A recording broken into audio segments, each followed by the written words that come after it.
আসসালামু আলাইকুম ওয়া রাহমাতুল্লাহি ওয়া বারাকাতুহু।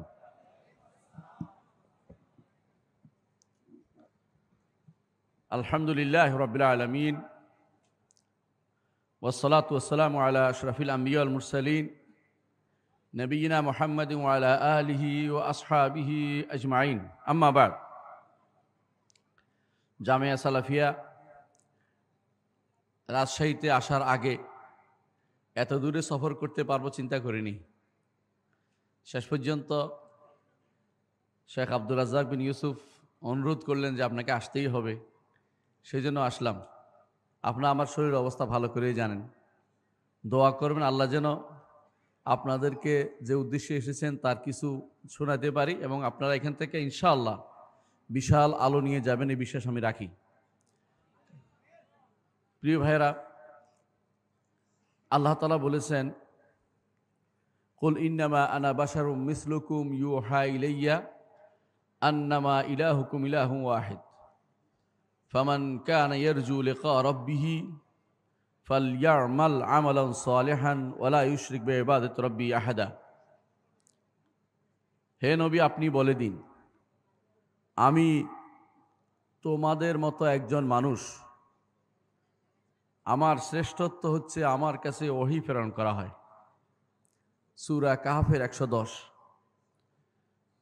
শেষে বলা হয়েছে, যদি কেউ আল্লাহর সাথে সাক্ষাতের আশা রাখে, আল্লাহকে দেখতে চায়, জান্নাতে যেতে চায়, সেই জন্য দুটি কাজ করে, ফালইয়ামাল আমালান সালিহান ওয়ালা ইউশরিক বিইবাদাতি রাব্বি আহাদা। আমলে সালেহ করে, নেক আমল করে এবং আল্লাহর সাথে কাউকে শরীক না করে। একটি আয়াত অনেক কিছুকে আমাদের সামনে স্পষ্ট করে দিয়েছে। মুহাম্মদুর রাসূলুল্লাহ সাল্লাল্লাহু আলাইহি সাল্লাম তিনি কি ছিলেন? বাশার ছিলেন। বাশার অর্থ হচ্ছে, বিশরা বলা হয় আরবি ভাষায় চামড়াওয়ালা জিনিসকে বিশরা। রাসূলুল্লাহ সাল্লাল্লাহু আলাইহি সাল্লাম বলেছেন, যদি পানি না পাওয়া যায় 10 বছর পর্যন্ত হলেও মাটি ব্যবহার করে পবিত্র অর্জন করতে পারবে। যদি এরপরে পানি পাওয়া যায় ফা আমিসাহুল বিশরা, তখন চামড়াতে পানি লাগাতে হবে। বিল ইজমা বিশর অর্থ হলো চামড়াওয়ালা। সুতরাং মুহাম্মদুর রাসূলুল্লাহ সাল্লাল্লাহু আলাইহি সাল্লাম চামড়া এবং গোশত হাড্ডিওয়ালা মানুষ ছিলেন। এইটাই ঈমান আনতে হবে। এটা কোরআনে কারীমের পক্ষ থেকে, কোরআনের কারীমে আল্লাহ তাআলা বলেছেন, রাসূলুল্লাহ সাল্লাল্লাহু আলাইহি ওয়াসাল্লামকে অর্ডার দিয়েছেন মানুষকে জানাতে যে মুহাম্মদুর রাসূলুল্লাহ সাল্লাল্লাহু আলাইহি ওয়াসাল্লাম বাশার ছিলেন, মানুষ ছিলেন। তিনি অন্য কিছু ছিলেন না, মানুষ ছিলেন। ফেরেশতা নন তিনি মানুষ ছিলেন। আপনারা জানেন মুহাম্মদুর রাসূলুল্লাহ সাল্লাল্লাহু আলাইহি ওয়াসাল্লামের বাবা তিনিও একজন মানুষ ছিলেন, মা তিনিও একজন মানুষ ছিলেন। বাবা মার ঔরসে তার জন্ম, এবং তিনি নিজে বলেছেন, প্রতিটি মানুষই মাটির তৈরি, আর প্রতিটি মানুষই আদম সন্তান, আদম মাটির তৈরি। সুতরাং মুহাম্মদুর রাসূলুল্লাহ সাল্লাল্লাহু আলাইহি ওয়াসাল্লাম আদম সন্তান কিনা আপনারা ভালো করে জানেন। তিনি ইব্রাহিম আলাইহিস সালাতু ওয়াস সালামের বংশধর। তিনিও মাটির মানুষ ছিলেন, মাটির তৈরি আদমের সন্তান ছিলেন, কোনো সন্দেহ নেই। প্রিয় ভাইয়েরা, শুধু মুহাম্মদুর রাসূলুল্লাহ সাল্লাল্লাহু আলাইহি ওয়াসাল্লাম নন, প্রত্যেক নবী তারাও মানুষ ছিলেন। আল্লাহ তাআলা এই তাকিদ দেওয়ার জন্য বলছেন, মিসলুকুম, তোমাদের মতো। কেউ হয়তো বলতে পারে মানুষ নাম, কিন্তু ভিতরে অন্য কিছু, এটাও যেন না হয়। এই জন্য বলছেন তোমাদের মতো, স্পষ্ট বলে দিয়েছেন, মিসলুকুম, তোমাদের মতো। আরবি ভাষায় মিসল অর্থ হচ্ছে হুবহু, মিসল অর্থ হচ্ছে হুবহু। শিবে অর্থ হচ্ছে কিছু মিল রাখে, সাবা বললে। কিন্তু মিসল যখন বলে, হুবহু বলে। মুহাম্মদুর রাসূলুল্লাহ সাল্লাল্লাহু আলাইহি ওয়াসাল্লাম তার পূর্ববর্তী নবীদের মতো একই রকম মানুষ ছিলেন। আল্লাহ তাআলা কোরআনে কারীম বলেছেন, কুল মা কুনতু বিদআ মিনার রুসুল। হে নবী, আপনি বলে দিন, আমি রাসূলদের মধ্যে নতুন কোনো ধারার প্রণয়ন করিনি, নতুন কোনো ধারার আমি কোনো শুরু করিনি। অর্থাৎ আমি পূর্ববর্তী রসুলদের ধারাবাহিকতায় দুনিয়াতে এসেছি। এবং তিনি উল্লেখ করেছেন যে একটি আমার এবং অন্য নবীদের মাঝে পার্থক্য হচ্ছে, উদাহরণ দিয়েছেন তিনি একটা ঘরের, যেই ঘরে একটি ইট বাকি ছিল, একটা বিশাল ঘর তৈরি হয়েছে। সবাই বলল যে এই ইটটা লাগালে সুন্দর হতো। আমি সেই ইটটি যেটা বাকি ছিল, তিনি বলে দিয়েছেন অন্যান্য নবীদের মতোই তার জায়গা, যেখানে অন্য নবীরা ছিল সেটাই তার স্থান। অন্যান্য নবীরা যেভাবে মানুষ ছিলেন তিনিও সেই মানুষ। কোরআনে কারিমে আল্লাহ তাআলা বলছেন, ক্বালাত রুসুলুহুম ইন্নাহনু ইল্লা বাশারুম মিসলুকুম। রাসূলগণ সবসময় বলতেন আমরা তো তোমাদের মতোই মানুষ। তবে কি করেছেন? আল্লাহ তাদের উপর দয়া করেছেন। আর আল্লাহ তাআলা বলেছেন কোরআনে কারিমে, মা কানা লিবাশারিন আন ইউতিয়াহুল্লাহুল কিতাবা ওয়াল হিকমা ওয়ান নবুওয়া। কোনো মানুষের জন্য এটা উচিত নয়, যাকে যদি আল্লাহ কিতাব দেয়, হিকমত দেয়, নবুয়ত দেয়, সেই জন্য বলে আমার ইবাদত করো আল্লাহকে বাদ দিয়ে। এটা আল্লাহ কোনো মানুষের জন্য উচিত নয়। তাহলে কাকে কিতাব দিয়েছে? মানুষকে। কাকে হিকমত দিয়েছে? মানুষকে। কাকে নবুয়ত দিয়েছে? মানুষকে। আল্লাহ তাআলা উল্লেখ করেছেন, এর বাইরে তো আমাদের আর কোনো যাওয়ার সুযোগ নেই। আল্লাহ স্পষ্ট বর্ণনা করে দিচ্ছেন। তৃতীয়ত, আল্লাহ তাআলা কোরআনে কারিমে জায়গায় জায়গায়, বহু জায়গা আপনি খুঁজে পাবেন যেখানে নবী রাসূলদেরকে দাস বলেছেন, যে আমার দাস, আমার দাস। দাস অর্থ হচ্ছে তারা আল্লাহর সৃষ্ট, আল্লাহ তাআলা তাদেরকে সৃষ্টি করেছেন। এই দাসেরা প্রত্যেকে যদি কোনো, অন্য নবীরা যদি কোনো মাটির তৈরি হয়, অন্য নবীরা যদি কোনো মানুষ হয়, তাহলে আমাদের নবীও মানুষ হবেন, এতে কোনো সন্দেহ নেই। কোরআনে কারিমে আল্লাহ তাআলা বারবার বলেছেন, যে যেমন নূহ সম্পর্কে বলেছেন, কাযযাবাত ক্বাবলাহুম কওম নূহ ফাকাযযাবু আবদানা ওয়া ক্বালু মাজনুন ওয়াজদুজির। নূহের কওম তাদেরকে, আমার বান্দাকে, আমার দাসকে, আমাদের দাসকে নূহের কওম অস্বীকার করেছিল মেনে নিতে। তারপর বলেছেন সুলাইমান, সে তো অতি উত্তম, দাউদ সে তো অতি উত্তম একটি দাস আমার। আরও বলেছেন আইয়ুব সম্পর্কে, আমাদের দাস আইয়ুবকে আপনি এই কোরআনে স্মরণ করুন। ঈসা আলাইহিস সালাতু ওয়াস সালাম সম্পর্কে বলেছেন, তিনি নিজেই বলেছেন ইন্নী আব্দুল্লাহ, আমি আল্লাহর দাস। মুহাম্মদ সাল্লাল্লাহু আলাইহি সাল্লাম সম্পর্কে আল্লাহ নিজে বলছেন সুবহানাল্লাযী আসরা বিআবদিহি, ওই আল্লাহর পবিত্রতা ঘোষণা করছি যিনি তার বান্দাকে সফর করিয়েছেন, তার দাসকে সফর করিয়েছেন। কোরআনে কারিমে অন্যত্র আল্লাহ তাআলা বলছেন আলহামদুলিল্লাহিল্লাযী আনজালা আলা আবদিহিল কিতাব, ওই আল্লাহর প্রশংসা করছি যিনি তার দাসের উপর কিতাব নাজিল করেছেন। দাস বলতে অনেকের কাছে কষ্ট লাগে। সবাই আমরা দাস, আমাদের প্রভু হচ্ছেন রব্বুল আলামিন। আল্লাহ তাআলাই আমাদের রব, আমরা সবাই তার দাস, এর বাইরে আর কিছু চিন্তা করার সুযোগ নাই। চতুর্থ যে কারণে মুহাম্মদুর রাসূলুল্লাহ সাল্লাল্লাহু আলাইহি ওয়াসাল্লাম মানুষ ছিলেন, তা হচ্ছে তার কষ্ট হতো, অসুখ হতো। রাসূলুল্লাহ সাল্লাল্লাহু আলাইহি ওয়াসাল্লাম তার অসুখ হতো, আপনারা ভালো করে জানেন, রোগ শোকে তিনি ভুগতেন। তার জ্বর হতো, মাঝে মধ্যে মাথা ব্যথা হতো। তিনি আয়েশা রাদিয়াল্লাহু আনহাকে একবার বলেছেন যে তোমার কি মাথা ব্যথা? বা আমার তো মাথা ব্যথা আরম্ভ হয়েছে। রাসূলুল্লাহ সাল্লাল্লাহু আলাইহি ওয়াসাল্লাম যখন জীবনের শেষ মুহূর্তে মাথা ব্যথার কথা তিনি বলেছিলেন তার স্ত্রী আয়েশা রাদিয়াল্লাহু আনহাকে, তার ক্ষুধা লাগতো, তিনি পাথর বেঁধেছিলেন, আপনারা সেই হাদিসগুলোও পড়েছেন। তার ক্লান্তি আসতো, ক্লান্তির কারণে তিনি ঘুমিয়ে যেতেন, এইটা আপনারা দেখেছেন, হাদিসের মধ্যে আছে। তিনি খাবার খেতেন, তার মৃত্যু হয়েছে, তিনি রাগ করতেন। এগুলি সবই একজন মানুষের গুণ, মানুষ সৃষ্ট মানুষের গুণ। এগুলি কোনো অন্য কারো গুণ হইতে পারে না। আল্লাহ তাআলা কোরআনে কারীমে বলেছেন ওয়ামা আরসালনা ক্বাবলাকা ইল্লা রিজালান নুহি ইলাইহিম ফাসআলু আহলা যিকরি ইন কুনতুম লা তা'লামুন। আপনার আগে শুধু পুরুষদেরকে নবী করে পাঠিয়েছি, যারা জানে তাদেরকে যদি আপনি জিজ্ঞাসা করেন, যদি না জানে থাকো, তোমরা যদি না জেনে থাকো। তারপর বলেছেন ওয়ামা জাআলনা লিবাশারিম মিন ক্বাবলিকাল খুলদা আফাই মিত্তা ফাহুমুল খালিদুন। আপনার আগে কাউকে আমরা, কোনো মানুষকে চিরস্থায়ী জীবন দেইনি। আপনি যদি মারা যান তাহলে কি তারা চিরস্থায়ী হবে? রসুল মারা যাবেন, রসুল মানুষ। এই আয়াত থেকেও আল্লাহ তাআলা এখানে আমাদের স্পষ্ট করে দিয়েছেন। আল্লাহ তাআলা আরও বলেছেন আল্লাহ তাআলা আরও বলেছেন, ওয়ালাকাদ আরসালনা রুসুলাম মিন কাবলিকা ওয়া জাআলনা লাহুম আজওয়াজান ওয়া যুররিয়্যা। আপনার পূর্বে আমরা অনেক রাসূল প্রেরণ করেছি, তাদের জন্য স্ত্রীর ব্যবস্থা করেছি, সন্তানের ব্যবস্থা করেছি। স্ত্রী সন্তান সৃষ্ট জীবের হয়, মানুষের হয়, স্রষ্টার হয় না, স্রষ্টার কোনো অংশের হয় না। আল্লাহ তাআলা অবশ্যই মুহাম্মদুর রাসূলুল্লাহ সাল্লাল্লাহু আলাইহি ওয়াসাল্লামকে মানুষ আকারে দুনিয়াতে পাঠিয়েছেন। ইব্রাহিম আলাইহিস সালাতু ওয়াস সালাম তিনি বলছেন, তিনি বলছেন আল্লাযী হুয়া ইউতঈমুনি ওয়া ইয়াসকিন, যিনি আমাকে খাবার দেন, যিনি আমাকে পান করান, যিনি আমি অসুস্থ হলে আমাকে আরোগ্য দেন, যিনি আমাকে মৃত্যু দিবেন, তারপর তিনি আমাকে আবার জীবিত করবেন।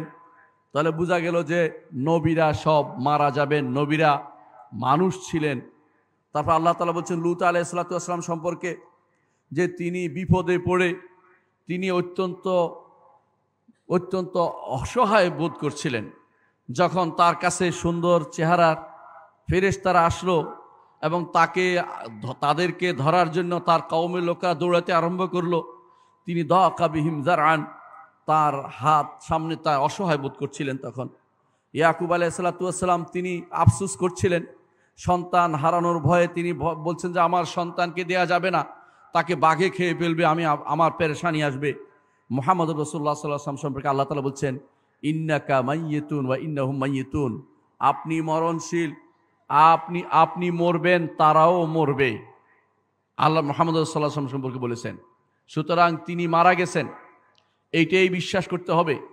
আজ যারা মৃত্যুর কথা বলতে কষ্ট পায়, এক একটা শব্দ ব্যবহার করে, লম্বা, বলে যে এন্তেকাল করেছেন। এন্তেকাল করার অর্থ হচ্ছে স্থানান্তর হওয়া। উদ্দেশ্য এটা বলা যে মারা যাননি। মুহাম্মদুর রাসূলুল্লাহ সাল্লাল্লাহু আলাইহি ওয়াসাল্লাম মারা গেছেন। আবু বকর রাদিয়াল্লাহু আনহু মৃত্যুর পরে এসে কপালে চুমু দিয়ে বললেন, আল্লাহর শপথ করে বলছি, আল্লাহ আপনাকে দুটি মৃত্যু দিবেন না, আপনার মৃত্যু তো এসেই গেছে। মুহাম্মদুর রাসূলুল্লাহ সাল্লাল্লাহু আলাইহি ওয়াসাল্লাম মারা গেছেন এটা বলতে কষ্ট পাবেন না, এটা হচ্ছে বাস্তব। এটা হচ্ছে বাস্তব। তিনি মারা না গেলে সাহাবায়ে কেরামের উপর জোর করে আপনি অপবাদ দিলেন যে জীবন্ত মানুষকে কবরে দিয়ে দিছে। জীবন্ত মানুষকে কবরে দেয়া যায় না। মুহাম্মদুর রাসূলুল্লাহ সাল্লাল্লাহু আলাইহি ওয়াসাল্লাম মারা গেছেন, তার মৃত্যুর পরে সাহাবায়ে কেরাম তাকে কবরস্থ করেছেন, জানাজা পড়েছেন প্রত্যেকে ভিন্ন ভিন্নভাবে, ইন্ডিভিজুয়ালি। এর অর্থ হচ্ছে মুহাম্মদুর রাসূলুল্লাহ সাল্লাল্লাহু আলাইহি ওয়াসাল্লাম মানুষ ছিলেন, মানুষের মৃত্যু হয়েছে। তার সম্পর্কে আল্লাহ তাআলা আরো বলেছেন আফা ইম্মাতা ওয়া কুতিলা ইনকালাবতুম আলা আকাবিকুম, মুহাম্মদ তো একজন রাসূল, আর কিছু নয়। ওমা মুহাম্মাদুন ইল্লা রাসূল কদ খালাত মিন ক্বাবলির রাসূল, আগেও তার মতো রাসূল চলে গেছে। আফা ইম্মাতা ওয়া কুতিলা ইনকালাবতুম আলা আকাবিকুম, যদি তিনি মারা যান, আও কুতিলা, যদি তাকে হত্যা করা হয়, তাহলে কি তোমরা পিছনের দিকে ফিরে যাবে? অর্থাৎ তিনি মারা যাবেন, কারণ তিনি মানুষ, মানুষের মৃত্যু হয়, প্রতিটি মানুষই মারা যাবে। এমন কেউ নাই যে তাকে আল্লাহ তাআলা চিরস্থায়ী জীবন দিয়েছেন। কেউ যদি বলে যে কেউ চিরস্থায়ী জীবন পেয়েছেন যেমন খিজির বা ইলিয়াস, তো মিথ্যা কথা বলছেন। এমন কোনো দলিল কোরআনে কারিমে দেওয়া হয়নি, হাদিসেও নাই। এগুলি শুধু মানুষের কিংবদন্তির ভিতরে আছে। রাসূলুল্লাহ সাল্লাল্লাহু আলাইহি ওয়াসাল্লাম কেমন ছিলেন? আয়েশা রাদিয়াল্লাহু আনহা বলছেন কানা বাশারাম মিনাল বাশার, মানুষের মধ্যে থেকে একজন মানুষ ছিলেন। ইয়াফলি সাওবাহু, কাপড় সেলাই করতেন, কাপড় ধুইতেন। ইয়াহলিবু শাতাহু, নিজের ছাগলের দুধ দোহাইতেন। ইয়াখদুমু নাফসাহু, নিজের খেদমত নিজে করতেন। তিনি হচ্ছেন মুহাম্মদুর রাসূলুল্লাহ সাল্লাল্লাহু আলাইহি ওয়াসাল্লাম। আয়েশা রাদিয়াল্লাহু আনহা বেশি জানেন তাদের থেকে যারা আজ মিথ্যাচার করে বেড়াচ্ছে। আয়েশা রাদিয়াল্লাহু আনহা অবশ্য বলছেন যে তিনি মানুষ ছিলেন, আর আমরা মানুষ বলতে তাকে রাজি নাই। উম্মে সুলাইম রাদিয়াল্লাহু আনহা থেকে রাসূলুল্লাহ সাল্লাল্লাহু আলাইহি ওয়াসাল্লাম বলেছেন যে উম্মে সুলাইম, তুমি কি জানো না আমি একজন মানুষ, আমি আমার রবের কাছে শর্ত করেছি যদি কাউকে আমি না হোক কারো উপরে বদদোয়া দিয়ে থাকি, আল্লাহ যেন হাসরের দিন এটা তার জন্য নৈকট্যের ব্যবস্থা করে দেন। এখানেও তিনি মানুষ হিসেবে নিজেকে পরিচিত করে তুলেছেন। নবীরা সবাই মানুষের যে কষ্টগুলি হয় সেগুলো তাদের ছিল। আপনারা জানেন নবীদের বিপদ আপদ হতো। এর মধ্যে রাসূলুল্লাহ সাল্লাল্লাহু আলাইহি ওয়াসাল্লাম হাদিসটি স্মরণ করুন, তিনি বলেছেন আশাদ্দুন নাসে বালাআন আল আম্বিয়া সুম্মাল আমসালু ফাল আমসাল, সবচেয়ে বেশি বিপদে পড়ে নবীরা, তারপর নবীদের মতো যারা কাছাকাছি থাকবে তারা এই বিপদে পড়বে। দুনিয়াতে বিপদ আপদ দিয়ে আল্লাহ তাআলা তাদেরকে খাঁটি করে নেন। কখনো কখনো তাদেরকে দিয়ে ধৈর্যের পরীক্ষা তিনি নেন, কখনো কখনো তাদেরকে দিয়ে তিনি মর্যাদা উন্নীত করার ব্যবস্থা তিনি করেন। এর অর্থ হচ্ছে নবীদের উপর বিপদ আপদ আসতো এবং মানুষের মতোই তাদের উপর বিপদ আপদ আসতো। আইয়ুব আলাইহিস সালাতু ওয়াস সালাম 18 বছর বিপদ আপদে কাটিয়েছেন। 18 বছর শরীরের মধ্যে এই চামড়ার উপরে বিভিন্ন রকমের রোগ ব্যাধি হয়েছিল, এগুলিকে তিনি সরিয়ে দিয়েছেন। কষ্টকে শেষ পর্যন্ত আল্লাহ তাআলা সরিয়ে দিয়েছেন। 18 বছর কষ্ট করেছেন। ওই হাদিসে এসেছে ইউসুফ আলাইহিস সালাতু ওয়াস সালাম জেলের মধ্যে জীবন কাটিয়েছেন। নূর ছিলেন, নূর থাকলে চিপা দিয়ে বেরিয়ে যেতেন আলো হয়ে, কিন্তু তিনি মানুষ ছিলেন, জেলের ভিতরে জীবন কাটিয়েছেন। ইউনুস আলাইহিস সালাতু ওয়াস সালাম মাছের পেটে, একটা সময় তিনি মাছের পেটে আবদ্ধ ছিলেন। মুহাম্মদুর রাসূলুল্লাহ সাল্লাল্লাহু আলাইহি সাল্লাম মক্কাতে তার উপর আঘাত হয়েছে, তার মাথার উপরে উটের নাড়ি বুড়ি তুলে দেওয়া হয়েছে এবং তাকে তায়েফের ময়দান থেকে তিনি যখন ফিরে আসছিলেন পাথর মেরে তার শরীর রক্তাক্ত করে দেওয়া হয়েছিল। রক্ত বের হয় মানুষের শরীর থেকে, রক্ত অন্য কিছু থেকে বের হয় না। মানুষ ছিলেন তিনি। ওহুদের যুদ্ধে তার দাঁত পড়ে গিয়েছিল, রক্তাক্ত হয়ে গিয়েছিলেন। একদিন তার হাত কেটে গিয়েছিল। রসুল তখন বলেছিলেন, ইন আনতি ইল্লা উসবুন দামিতি ওয়া ফি সাবিলিল্লাহি মা লাকিতি, তুমি তো একটা আঙ্গুল মাত্র রক্তাক্ত হয়েছ, আল্লাহর রাস্তায় তুমি যা পেয়েছো তার কারণে সেটা তুমি রক্তাক্ত হয়েছ। এর অর্থ হচ্ছে রাসূলের শরীর থেকে রক্ত বের হতো, রসুলের শরীর থেকে অন্য কিছু বের হতো না। এটা বুঝতে হবে। রসুল প্রকৃতির ডাকে সাড়া দিতে বাথরুমে যেতেন। এই জন্য আব্দুল্লাহ ইবনে ওমর বলেন, আমি আমার বোন হাফসার ঘরের ছাদের উপর উঠে দেখলাম মুহাম্মদুর রাসূলুল্লাহ সাল্লাল্লাহু আলাইহি ওয়াসাল্লাম তার প্রাকৃতিক কর্ম সারছেন কেবলার দিকে মুখ করে, বাইতুল মাকদিসের দিকে পিছন দিয়ে। যেহেতু ঘরের ভিতরে সেজন্য সে বৈধতা ছিল, আলেমরা বলেছেন, অথবা রসুল এটা জায়েজ বলার জন্য শুধুমাত্র সেটা করেছেন, অথবা একান্ত বিষয় ছিল যা তিনি খেয়াল করতে পারেনি আব্দুল্লাহ ইবনে ওমর। যেই কারণে হোক প্রাকৃতিক কাজে তাকেও সাড়া দিতে হয়েছে মুহাম্মদ রাসূলুল্লাহ সাল্লাল্লাহু আলাইহি ওয়াসাল্লামকে। অনেক সময় তিনি বলতেন, হাদিসে এসেছে, তিনি গাছকে বলেছেন আমি প্রাকৃতিক কাজে যাব। গাছ এসে তাকে ইয়া দিয়েছেন, সামনে দাঁড়িয়ে গেছে গাছ, তাকে যাতে করে কেউ দেখতে না পায়। অনেক সময় আনাস এবং আরেকজন দাস তার জন্য রাসূলুল্লাহ সাল্লাল্লাহু আলাইহি ওয়াসাল্লামের জন্য পানি নিয়ে যেতেন। তিনি প্রাকৃতিক কর্ম সেরেছেন। এখন যদি কেউ বলে তিনি কিছু করতেন না, তিনি পেশাব করতেন না, তাহলে মিথ্যা কথা বলা হবে। এগুলি আজ তাদের মধ্যে বিচরণ করছে। প্রিয় ভাইরা, ষষ্ঠ যে কারণে আমরা বলবো যে নবীরা সবাই মানুষ ছিলেন, মুহাম্মদ রাসূলুল্লাহ সাল্লাল্লাহু আলাইহি ওয়াসাল্লাম মানুষ। নবীরা কি করতেন? জাগতিক কাজ কারবার করতেন, ছাগল চড়াতেন। মুহাম্মদ রাসূলুল্লাহ সাল্লাল্লাহু আলাইহি ওয়াসাল্লাম মক্কাতে ছাগল চড়িয়েছেন। আপনারা জানেন তিনি বলেছেন যে তোমরা কালোগুলি খাবে, একটা ফলের কথা বলেছেন। কেন, কিভাবে জানলেন? রাসূলুল্লাহ সাল্লাল্লাহু আলাইহি ওয়াসাল্লাম বললেন যে আমি মক্কার পয়সার বিনিময়ে মক্কার লোকদের এক সময় ছাগল চড়িয়েছি। দেখিয়ে দিলেন যে তিনি মানুষ ছিলেন এবং ছাগল চড়িয়েছেন। মুসা আলাইহিস সালাতু ওয়াস সালাম তিনি শুআয়ব নামক নেক বান্দার ছাগল চড়িয়েছেন এবং 10টি বছর সেখানে কাটিয়েছেন ছাগল চড়ানোর মধ্যে। দাউদ আলাইহিস সালাতু ওয়াস সালাম তিনি কর্মকার ছিলেন, আল্লাহ তাআলা তার জন্য লোহাকে নরম করে দিয়েছেন। জাকারিয়া আলাইহিস সালাতু ওয়াস সালাম তিনি নাজ্জার ছিলেন, কাঠ মিস্ত্রি ছিলেন। এগুলি সবই সহিহ হাদিস দ্বারা সাব্যস্ত, সহিহ মুসলিমের হাদিসের মধ্যে এসেছে। এর অর্থ হচ্ছে যে তারা এই কাজগুলি করেছেন কারণ তারা মানুষ ছিলেন, মানুষের পক্ষে এই কাজগুলি করা সম্ভব। সপ্তম যে কারণে বলবো যে মুহাম্মদুর রাসূলুল্লাহ সাল্লাল্লাহু আলাইহি ওয়াসাল্লাম তিনিও মানুষ, নবীরা সব মানুষ। আল্লাহ তাআলা মানুষকেই রিসালতের দায়িত্বর জন্য যোগ্য করে তৈরি করেছেন। আল্লাহ তাআলা বলছেন, ইন্না আরাদনাল আমানাতা আলাস সামাওয়াতি ওয়াল আরদি ওয়াল জিবাল ফাআবাইনা আন ইয়াহমিলনাহা ওয়া আশফাকনা মিনহা ওয়া হামালাল ইনসান ইন্নাহু কানা যালুমান জাহুলা। আসমান জমিন পাহাড় পর্বতকে আল্লাহ তাআলা বলছেন আমানত নিতে পারবে, তারা অস্বীকার করেছে। এই আমানতের এই দায়িত্ব গ্রহণ করেছে মানুষ। এই যে মানুষের পক্ষেই সম্ভব নবুয়ত এবং রিসালতের দায়িত্ব গ্রহণ করা। আল্লাহ তাআলা এই জন্য মুহাম্মদুর রাসূলুল্লাহ সাল্লাল্লাহু আলাইহি ওয়াসাল্লাম সহ তার ভাই, প্রত্যেকটি ভাই যারা আগে চলে গেছে তাদেরকে তারা এই মানুষ হিসাবে তাদেরকে গ্রহণ করেছেন। হ্যাঁ, কখনো কোনো ফেরেশতাদের থেকে গ্রহণ করেছেন, আল্লাহ সেটা উল্লেখ করে দিয়েছেন কোরআনে কারিমে। আল্লাহু ইস্তাফি মিনাল মালাইকাতি রুসুলান ওয়া মিনান নাস, মালাইকাদের থেকে তিনি রাসূল নিয়েছেন এবং মানুষদের থেকে রাসূল নিয়েছেন।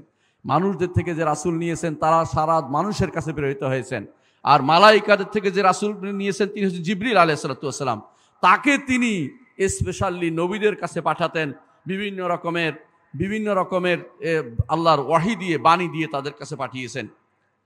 অষ্টম যে কারণে বলবো, মুহাম্মদুর রাসূলুল্লাহ সাল্লাল্লাহু আলাইহি ওয়াসাল্লাম সহ প্রত্যেক নবী মানুষ ছিলেন। আরবের মুশরিকরা সহ পূর্ববর্তী প্রত্যেক কাফের জাতির একটাই সমস্যা ছিল, তারা বলতো যে মা লিহাদার রাসূল ইয়াকুলুত তাআম ওয়া ইয়ামশি ফিল আসওয়াক, এই রাসূলের কি হলো, বাজারে যায় খাবার খায়, মানে বিয়ে শাদী করে বাজারে যায় কেনা বেচা করে, এটা তাদের কাছে খারাপ লাগে। এর অর্থ হচ্ছে এটাই করতেন নবী রাসূলরা, কিন্তু মানতে পারতো না। কারা মানতে পারতো না? যারা নবী রাসূলদেরকে মানুষ মনে করতে পারতো না, তারাই মানতে পারতো না। আজ যারা নবী রাসূলদেরকে মানুষ মনে করতে পারবে না, তারাই নবী রাসূলদেরকে মূলত তাদের উপর ঈমান আনতে দ্বিধা করে। আমরা তাদেরকে মানুষ মনে করি এবং সেই জন্যই আমরা বলি যে তারা অবশ্যই মানুষ ছিলেন। এই জন্য কাফেররা মানুষ কেন অনুসরণ করবে এই কথা বারবার বলতেন। তারা কি বলতেন? মা আনতুম ইল্লা বাশারুম মিসলুনা, তোমরা তো আমাদের মতোই মানুষ। তাহলে ওরাও বিবেকবান ছিল, ওরা বুঝতো যে মানুষ তিনি, বাড়তি কিছু তাদের মধ্যে ছিল না। কিন্তু রাসূলরা একই জবাব দিয়েছেন। কি জবাব দিয়েছেন?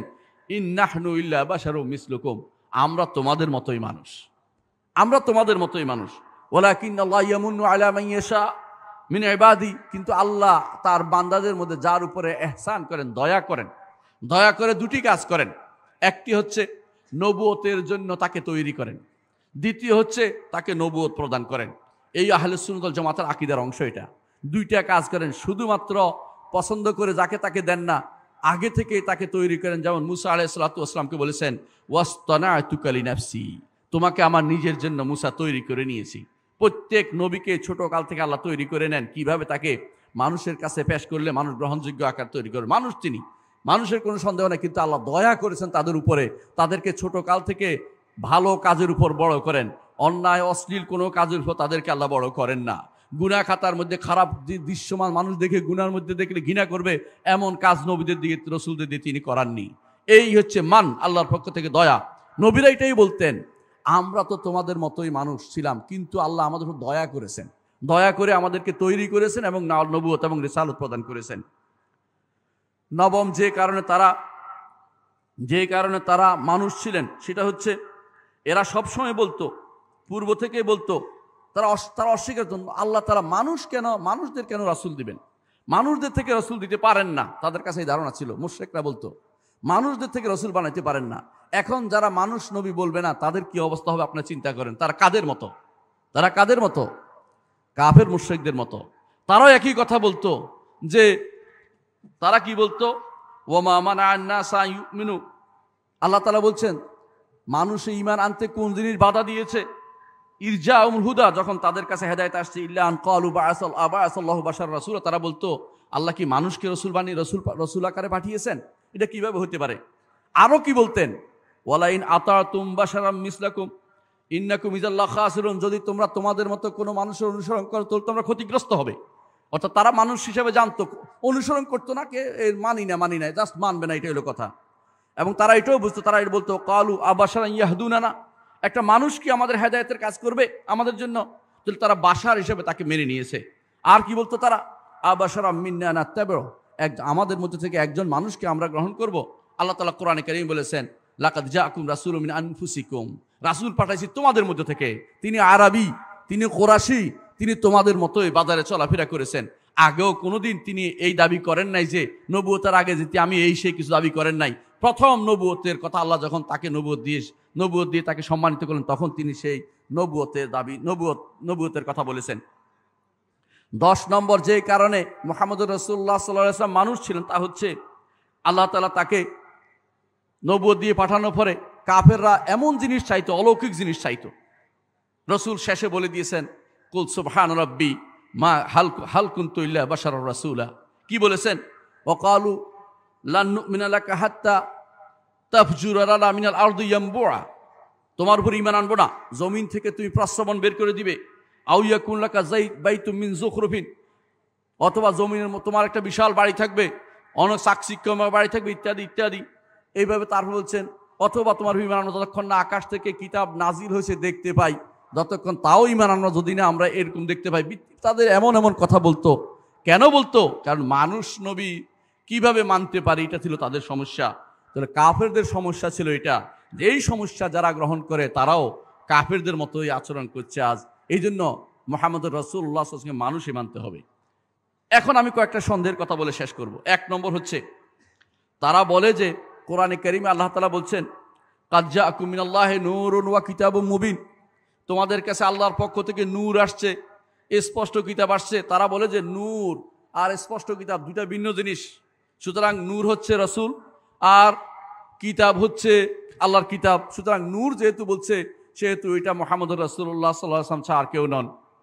আমরা বলি নূর যদি মুহাম্মদুর রাসূলুল্লাহ সাল্লাল্লাহু আলাইহি ওয়াসাল্লামকে আপনি বলেন, এইটা একটা তাফসির আছে, আমি অস্বীকার করছি না, কিন্তু অধিকাংশ ওলামারা তাফসির করেছে নূর দিয়ে ওয়াহি, ওহি এসেছে আর কিতাব এসেছে। ওহি শুধু কিতাবের সংশ্লিষ্ট নয়, আরো বাইরে ওহিও আসছে মুহাম্মদুর রাসূলুল্লাহ সাল্লাল্লাহু আলাইহি ওয়াসাল্লামের কাছে। আর দ্বিতীয়ত ওয়া দিয়ে সব সময় বিপরীতটা বুঝায় না, এবং বুঝায়। এর কোরআনে কারিমে এর অনেক ভুরি ভুরি নিদর্শন রয়েছে। সুতরাং এটা দিয়ে এই দাবি করার কোনো সুযোগ নাই যে মুহাম্মদুর রাসূলুল্লাহ সাল্লাল্লাহু আলাইহি ওয়াসাল্লাম নবী ছিলেন। আর যদি বলা হয় যে তিনি নবী ছিলেন, মুহাম্মদুর রাসূলুল্লাহ সাল্লাল্লাহু আলাইহি ওয়াসাল্লাম তিনি মানুষ ছিলেন না নূর ছিলেন, আমি ভুল বলছিলাম, তিনি নূর ছিলেন, কেউ যদি বলা হয় নূর ছিলেন এটা প্রমাণ করে, তাহলে আমরা বলবো এই নূর হচ্ছে হেদায়েতের নূর, হেদায়েতের নূর। যে কারণ কোরআনে কারিমে আল্লাহ তাআলা তাওরাতকে নূর বলেছেন, ইনজিলকে নূর বলেছেন, কোরআনকে নূর বলেছেন, এমনকি আল্লাহ তাআলা চাঁদকেও নূর বলেছেন। এইভাবে আল্লাহ তাআলা জগতের যেটাতে আলো আছে, যেটা থেকে মানুষ উপকৃত হয়, এইটাকে আল্লাহ তাআলা নূর বলেছেন। এই বিষয়ে বিস্তারিত আমি আমার একটা গ্রন্থ বের হয়েছে, দ্বিতীয় খণ্ড বেরিয়েছে, এইটার মধ্যে বিস্তারিত উল্লেখ করেছি। রাসূলুল্লাহ সাল্লাল্লাহু আলাইহি ওয়াসাল্লামের যে বৈশিষ্ট্য তা উল্লেখ করেছি, সেটা হচ্ছে সহিহ হাদিস বিশ্বকোষ, যেটা আপনারা জানেন, দ্বিতীয় খণ্ড বেরিয়ে সেখানে উল্লেখ করেছি। আমি ওই দিকে আর লম্বা আলোচনা করবো না, শুধু বলতে চাচ্ছি তাদের আরেকটি যুক্তি কি রাসূল নূরের তৈরি বলার জন্য। তাদের মধ্যে আরেকটি যুক্তি, তারা বলে যে রাসূলের কোনো ছায়া ছিল না, এটা মিথ্যা কথা বলেছে, এটা মিথ্যা কথা বলেছে, রাসূলের ছায়া ছিল। তাদের মধ্যে আরেকটি গোষ্ঠী বলে রাসূলুল্লাহ সাল্লাল্লাহু আলাইহি ওয়াসাল্লাম স্বাভাবিকভাবে তার জন্ম হয়নি, রাসূলের পিতামাতা পরস্পর চুম্বনের মাধ্যমে রাসূলের মা গর্ভধারণ করেছে। ইহাও মিথ্যা কথা, ডাহা মিথ্যা কথা। তাদের মধ্যে আরেক দল বলে রাসূল স্বাভাবিকভাবে জন্ম হয়নি, তিনি অটোমেটিকলি পেট থেকে নাভির দিয়ে বের হয়ে গেছেন, এইটাও মিথ্যা কথা। সাধারণ মানুষ যেভাবে জন্ম নেয় রাসূলুল্লাহ সাল্লাল্লাহু আলাইহি ওয়াসাল্লাম সেভাবে তার জন্ম হয়েছিল। তাদের মধ্যে আরেক দল বলে রাসূলের একটা হাদিস আছে আউয়ালু মা খালাকাল্লাহু নূরি, ইহাও ডাহা মিথ্যা কথা। এমন কোনো হাদিসের কিতাবে আজ পর্যন্ত পাওয়া যায় নাই। তাদের মধ্যে এক লোক বলে যে এটা মুসান্নাফে আব্দুর রাজ্জাকে আছে, আমরা মুসান্নাফে আব্দুর রাজ্জাক তন্ন করে খুঁজেছি, সেখানে কোনো এরকম হাদিস পাইনি। তারপর তারা বলতে আরম্ভ করলো এইটা মুসান্নাফে নাই, এটা তাফসিরে আব্দুর রাজ্জাকে আছে। তাফসিরে আব্দুর রাজ্জাক এতদিন ছাপা হয়নি, এখন ছাপা হয়েছে, সেখানে খুঁজে আমরা সেরকম কোনো হাদিস পাইনি। তারপর তারা বলল যে এই হাদিসের এই অংশটুকু ওহাবিরা ফেলে দিছে, আমরা সে ওহাবিরা কোথায় ফেলে দিছে খোঁজার জন্য, ওহাবিরা তো এই তাফসীর ছাপাই নাই, ওহাবিরা এই কিতাবও ছাপাই নাই, এই কিতাব ছাপাইছে বৈরুতে ওহাবি আসলো কোত্থেকে, তাদেরকে বলছি আমরা খুঁজে বের করতে, আজ পর্যন্ত তারা আর খুঁজে বের করতে পারে নাই, কারণ এরকম কোনো হাদিস আসলে ছিল না। শেষ পর্যন্ত এরকম একটা হাদিস আমি পেয়েছি, কোথায় পাইলাম? শিয়াদের গ্রন্থে। শিয়ারা 5 জনকে নূরের তৈরি মনে করে, মুহাম্মদ, হাসান, হোসাইন, ফাতেমা, আলী, এই 5 জনকে নূরের তৈরি মনে করে। এই জন্য তাদের এখান থেকে তারা মুহাম্মদ সাল্লাল্লাহু আলাইহি ওয়াসাল্লামকে নূরের তৈরি মনে করছে। এই জন্য সেখান থেকে নিয়েছে আহলুস সুন্নাত ওয়াল জামাত কোনোদিনই মুহাম্মদুর রাসূলুল্লাহ সাল্লাল্লাহু আলাইহি ওয়াসাল্লামকে নূরের তৈরি বলে নাই। যারাই এরকম আউয়ালু মা খালাকাল্লাহু নূরি, আল্লাহ প্রথম আমার নূর তৈরি করেছে, এই হাদিস বা বানোয়াট হাদিস উল্লেখ করবে, তারা অবশ্যই মিথ্যা কথা ছাড়া আর কিছুই বলছে না। তাহলে তারা কোত্থেকে এটা পেল? তাহলে আমরা দেখতে পাচ্ছি তারা শিয়াদের গ্রন্থ থেকে এটা নিয়েছে, অথবা তারা এই বিষয়গুলো তারা খ্রিস্টানদের থেকে নিয়েছে। কারণ আপনারা জানেন খ্রিস্টানরা কি বলে, তারা মতভেদে লিপ্ত হয়েছে ঈসা আলাইহিস সালাতু ওয়াস সালামের প্রকৃতি নিয়ে। তিনি কি ইলাহি রূপে আছেন, নাকি তিনি নাসুত আর লাহুত নিয়ে তারা প্রশংসা মরে গেছে? তার শরীরের মধ্যে কি আল্লাহর অংশ আছে নাকি বান্দার অংশ? এ নিয়ে টেনশনে পড়ে তারা ভাগাভাগি হয়ে গেছে। আজও তারা মনে করে যে মুহাম্মদ, তাদের নবী অর্থাৎ ঈসা আলাইহিস সালাতু ওয়াস সালাম তিনি হচ্ছে নূরে মুজাসসাম, অর্থাৎ আল্লাহর অংশের উপরে জিসিম চড়ানো হয়েছে। আজ আমাদের দেশেও কিছু কিছু পীর ফকিররা বলে থাকে যে রাসূলুল্লাহ সাল্লাল্লাহু আলাইহি ওয়াসাল্লাম, মুহাম্মদুর নবী সাল্লাল্লাহু আলাইহি ওয়াসাল্লাম তিনি নাকি নূরে মুজাসসাম, অর্থাৎ তার ভিতরে নূর উপরে শরীর। কোথায় পেল? এটা শুধুমাত্র খ্রিস্টানদের থেকে তারা নিতে পারে, আর কোনো কারণ হতে পারে না। সুতরাং বোঝা গেল যে এগুলি সবই হচ্ছে মিথ্যাচার, এগুলির পক্ষে কোনো দলিল নেই। কোরআন এবং সুন্নাহ সরাসরি তাদের বিরোধিতা করছে। মুহাম্মদুর রাসূলুল্লাহ সাল্লাল্লাহু আলাইহি ওয়াসাল্লাম অবশ্যই মানুষ ছিলেন, এই মানুষ ব্যতীত তার অতিরিক্ত আর কোনো পরিচয় আমরা দিব না। মানুষ ছিলেন, অতিরিক্ত পরিচয় শুধু এটাই দিব। আল্লাহ তাআলা তার কাছে ওহী প্রেরণ করেছেন, শ্রেষ্ঠ মানুষ তিনি এবং সর্বশ্রেষ্ঠ মানুষ তিনি। যেভাবে বলেছেন আনা সাইয়্যিদু ওয়ালাদি আদম, আদম সন্তানের সর্দার হচ্ছে আমি, ওয়ালা ফখর, আমি গর্ব করে বলছি না। কারণ মানুষের শরীর দিয়ে কোনো বড় কিছু না, কর্মে বড় হয়, জন্মে নয়। মুহাম্মদুর রাসূলুল্লাহ সাল্লাল্লাহু আলাইহি ওয়াসাল্লাম তিনি কি কাজ করেছেন, বাশারিয়া, মানুষের জন্য কি নিয়ে এসেছেন সেটাই দেখার বিষয়। মানুষের জন্য তিনি মুক্তির সনদ নিয়ে এসেছেন। কোরআন এবং সুন্নাহ তিনি এমনভাবে নিয়ে এসেছেন যে আমরা এটা যদি অনুসরণ করি জান্নাত লাভ করতে পারবো, জাহান্নাম থেকে মুক্তি পেতে পারবো, দুনিয়াতে শান্তিতে বসবাস করতে পারবো। এইটাই যদি কোনো অনুসরণ করি, মুহাম্মদুর রাসূলুল্লাহ সাল্লাল্লাহু আলাইহি ওয়াসাল্লাম অনুসরণের মাধ্যমে রয়েছে তার ভালোবাসা। মিথ্যাচার করে তার যেটা নয় সেটা বলাটা কোনোদিন তার ভালোবাসার প্রমাণ নয়। এগুলি হচ্ছে ওই সমস্ত লোকেরাই শুধুমাত্র বলে যারা কোরআন এবং সুন্নাহর অর্থ জানে না, বুঝে না, তারা শরীয়তের মাকাসিদ উদ্দেশ্য বুঝে না। তারা মনে করে আবেগ তাড়িত হয়ে মিথ্যাচার করলে বুঝি মুহাম্মদুর রাসূলুল্লাহ সাল্লাল্লাহু আলাইহি ওয়াসাল্লামকে সম্মান জানানো, কখনো সেটা নয়। এখন যদি কেউ বলে মুহাম্মদুর রাসূলুল্লাহ সাল্লাল্লাহু আলাইহি ওয়াসাল্লাম তিনি আল্লাহর নূর, তাহলে সে ব্যক্তি কাফের হয়ে যাবে এবং মুশরিক হয়ে যাবে। কেউ যদি বলে তিনি নূরে আরশিহি, আরশের নূর, তাহলে সেই ব্যক্তি পথভ্রষ্ট এবং সেই ব্যক্তি অবশ্যই পথভ্রষ্ট এবং বড় ধরনের গুনার কাজ করেছে, কারণ মিথ্যাচার করেছে। কারণ নূরে আরশি, আরশ যারা অনেকে দোয়ার সময় বলে নূরে আরশি, মুহাম্মদ বলে আরশের নূর, এটাও মিথ্যা কথা। কেউ যদি বলে যে আমি বলে ইব্রাহিম মুসা আদম আলাইহিস সালাতু ওয়াস সালাম দোয়া কবুল হয়েছে, তিনি আরশের দিকে তাকায় নূরের লেখা মুহাম্মদের নাম দেখছেন, এই জাতীয় কথাগুলো মিথ্যা কথা, এগুলিকেও বিশ্বাস করা যাবে না। এই জন্য বলতে হবে যে মুহাম্মদুর রাসূলুল্লাহ সাল্লাল্লাহু আলাইহি ওয়াসাল্লাম স্রষ্টার কোনো অংশ যদি মনে করে সেই ব্যক্তি হচ্ছে ওয়াহদাতুল উজুদের কায়েল। এরা কারা বলেছিল? এরা বলেছে ইবনে আরবি, ইবনে হুদ, তিলমিসানি, আব্দুল করিম আল জিলি এবং এই জাতীয় যারা নিকৃষ্টতম সর্বেশ্বরবাদী সুফি আছে তারা বলেছে। এদের অনুসরণ করে আমাদের দেশের সুফিরা সেটা বলে থাকে, আর আপনারা না জেনে তাদের অনুসরণ করে থাকে অনেকগুলো মানুষ। আমাদের দেশে অনেকে অনুসরণ করে সেটা বলে থাকে, সেটা বলা যাবে না। মুহাম্মদুর রাসূলুল্লাহ সাল্লাল্লাহু আলাইহি ওয়াসাল্লাম সৃষ্ট মানুষ ছিলেন, আর যদি বলে তিনি সৃষ্ট মানুষ তবে তিনি নূর ছিলেন, তাহলে মিথ্যাচার করেছে এবং এটা বড় ধরনের পথভ্রষ্টতার পথ রচনা করেছে। তিনি মানুষ ছিলেন, মানুষ হিসাবে আমাদের কাছে তিনি তার আল্লাহ তাআলা আমাদের কাছে ওহী প্রেরণের জন্য মানুষকে প্রেরণ করেছেন। যদি তিনি ফেরেশতা প্রেরণ করতেন আমরা সেটা নিতে সক্ষম হতাম না এবং আমরা তাকে অনুসরণ করতে পারতাম না। মুহাম্মদুর রাসূলুল্লাহ সাল্লাল্লাহু আলাইহি ওয়াসাল্লাম আমাদের জন্য আদর্শ হয়েছেন, মানুষ হিসাবে দেখিয়ে দিয়েছেন কিভাবে সালাত আদায় করতে হবে, সওম কিভাবে পালন করতে হবে, হজ কিভাবে করতে হবে। রাসূলুল্লাহ সাল্লাল্লাহু আলাইহি ওয়াসাল্লামের সেই আদর্শ অনুসরণ করার মধ্যেই তার ভালোবাসা নিহিত। মিথ্যাচার এবং বেহুদা বাড়াবাড়ি এটা কখনো জায়েজ নয়। রাসূলুল্লাহ সাল্লাল্লাহু আলাইহি ওয়াসাল্লাম বলেছেন লা তাতরুনি কামা আতরাতিন নাসারা ইবনে মারইয়াম, আমাকে তোমরা বাড়াবাড়ি করে এমন জায়গায় পৌঁছে দিও না যেমনি ভাবে ইবনে মারইয়ামকে তার অনুসারীরা করে নিয়েছে। আজ আমরা ইবনে মারইয়াম, ঈসা ইবনে মারইয়ামের মতোই আমাদের কিছু লোক আজ মুহাম্মদুর রাসূলুল্লাহ সাল্লাল্লাহু আলাইহি ওয়াসাল্লামকে নূরের তৈরি বলে মিথ্যাচার করছে। আর কেউ আল্লাহর নূর বলে তো কাফের হয়ে যাবে, কেউ আল্লাহর নূর বললে সঙ্গে সঙ্গে কাফের, তার সাথে আর কোনো সম্পর্ক রক্ষা করা যাবে না। স্পষ্ট করে আশা করি বিষয়টি বুঝে আসছে। সুবহানাকাল্লাহুম্মা বিহামদিকা আশহাদু আল্লা ইলাহা ইল্লা আনতা আস্তাগফিরুকা ওয়া আতুবু ইলাইক। আসসালামু আলাইকুম ওয়া রাহমাতুল্লাহি ওয়া বারাকাতুহু।